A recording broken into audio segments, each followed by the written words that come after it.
ആ ഗീതേ, ഇന്നലെ നീ കല്യാണത്തിന് പോയായിരുന്നോ? കല്യാണത്തിനൊക്കെ പോയി. എങ്ങനെ ഉണ്ടായിരുന്നു കല്യാണമൊക്കെ? എന്നത് കല്യാണം? അതിനാ ഈ കല്യാണത്തിന് പോയാലേ ഉം.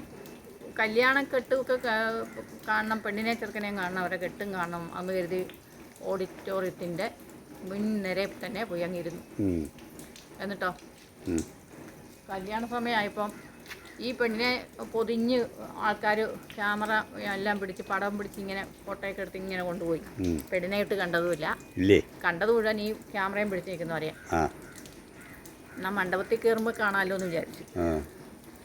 അവിടെ കയറി കഴിഞ്ഞപ്പോൾ ഉണ്ടല്ലോ, ചെറുക്കൻ്റെ കൂടെ വന്നവരുമുണ്ട്, പെണ്ണിൻ്റെ കൂടെ വന്നവരുമുണ്ട്, ഈ ഫോട്ടോ പിടിക്കുന്നവർ.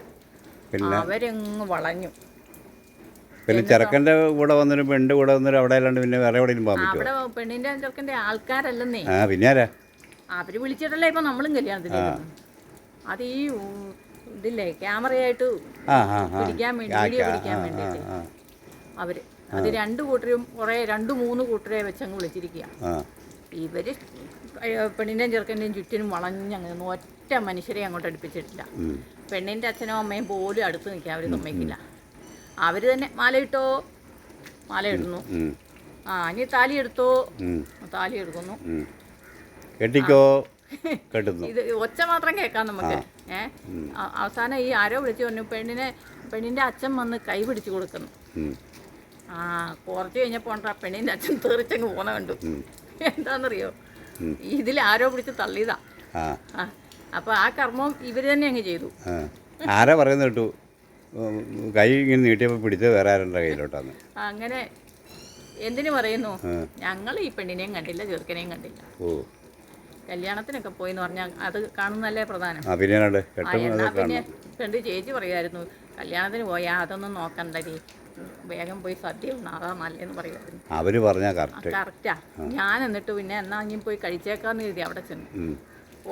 അവിടെ ചെന്നപ്പോൾ എന്താണെന്നറിയോ, എന്നാ ഈ കസേര കളി എങ്ങനെയാ അതുപോലെ ഉണ്ട്. ഉള്ള സീറ്റിലൊക്കെ ആൾക്കാർ ഇരുന്ന് കഴിക്കുന്നു.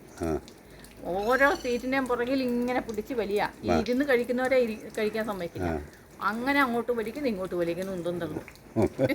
തമ്പുരാനെ അവസാനം ലാസ്റ്റ് പിന്നെ ആ ഇരുന്ന ആൾക്കാരെല്ലാം എഴുന്നേറ്റ് കഴിഞ്ഞപ്പോൾ അടുത്ത പന്തിക്ക് ആൾക്കാർ കയറി. അന്നെ ഞാനും ഇരിക്കാമെന്ന് കയറി ചെന്നപ്പോൾ ഒറ്റ കസേര ഒഴിവ്, അതിന് ചുറ്റിനും 4 പേരും. ഞങ്ങൾ അങ്ങോട്ടും വരി ഇങ്ങോട്ടും വരി. കസേര വലിച്ചു കയറിയായിരിക്കും. ഇരിക്കാൻ കിട്ടിയതോ എനിക്ക് കിട്ടിയില്ല. അവിടെ നിന്ന് ഇറങ്ങിപ്പോന്നു. വീട്ടിൽ വന്നിട്ട് പരവേശമായിപ്പോയി. ഉച്ചയ്ക്ക് വീട്ടിലാണെങ്കിൽ ഞാനൊന്നും വെച്ചതുമില്ല, കല്യാണത്തിന് പോവല്ലേ. പിന്നെ എന്നാ ചെയ്യാനാ, വേഗം വന്നിട്ട് എന്തെങ്കിലുമൊക്കെ ഉണ്ടാക്കി തിന്നാന്ന് കരുതി വീട്ടിൽ കഴിഞ്ഞു.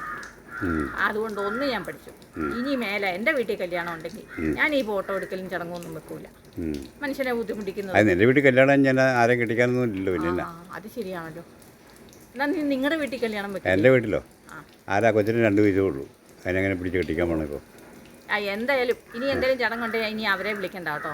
അല്ലേലും വിളിയില്ല, ഉള്ള ഇതൊക്കെ കണ്ടാൽ മതി അങ്ങോട്ടും ഇങ്ങോട്ടും. ചുമ്മാ അവരെ മൂഡ് കണ്ടുകൊണ്ടിരുന്നു, അല്ലാതെ പെണ്ണിനെയും കണ്ടില്ല ചെറുക്കനെയും കണ്ടില്ലെന്നേ. എന്തൊരു കഷ്ടം. ഇതിനൊക്കെ എന്നെ അത് പറയാം. അപ്പോൾ ഒരു പാഠമായില്ലേ? പാഠമായി. ഈ മേലെ അങ്ങനെ പോകണ്ട കേട്ടോ, ഒരു ഇതില്ലാത്തത്. അതുകൊണ്ട് കല്യാണത്തിന് പോയിന്നേ ഉള്ളൂ, പോയില്ലെന്ന് പറയുന്നതാണ് നല്ലത്.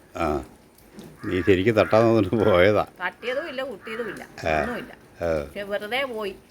പിന്നെ നായ ചന്തയ്ക്ക് പോയി എന്നൊക്കെ പറയരേ എന്ന് പറഞ്ഞാലേ പോയി തിരിച്ചു വന്നു. അപ്പോൾ സാറിന് നീ കല്യാണത്തിന് പോയാൽ എന്തെങ്കിലും പൊഞ്ഞു കെട്ടി കൊണ്ടുവരുന്നത് അങ്ങനെയാണ് ബാക്കി. പൊഞ്ഞു കെട്ടാൻ പോയിട്ട് എനിക്ക് കിട്ടിയില്ല, പിന്നെ വെറുതെ അല്ല നിന്റെ മോന്ത അവരെന്തോ ചിന്തിച്ച് ഇങ്ങനെ പോകുന്നുണ്ട്, അവരുടെ മോഹം തെളിഞ്ഞിട്ടിരുന്നൊക്കെ ഒരു കാണാതിരിക്കുക. ഞാൻ ഇങ്ങനെയാണോ മനുഷ്യനെ വിളിച്ചിട്ട് ചെയ്യേണ്ടതെന്ന്. എന്നെക്കൊണ്ട് കളിച്ചാൽ ശരിയാവില്ല, ഞാൻ ചോദിക്കും അവരോട്. ഞാൻ ചോദിക്കാൻ പോണേ, മനുഷ്യനെ വിളിച്ച് വരുത്തിയിട്ട് എന്തിനാണ് ഞങ്ങളെ വിളിച്ചതെന്ന് ഞാൻ അവസാനം ചോറേ ഒന്നും തികഞ്ഞില്ല. എന്തിനു തികയുന്നേ? മനുഷ്യന്മാരിങ്ങനെ ഉണ്ടോ? എന്നാ ആയിക്കോട്ടെ, അല്ലാണ്ട് ഇപ്പം എന്നാ പറയണ്ടേ, അതിൻ്റെ വിഷമം നിൻ്റെ മുഖത്ത് കാണുന്നുണ്ട്.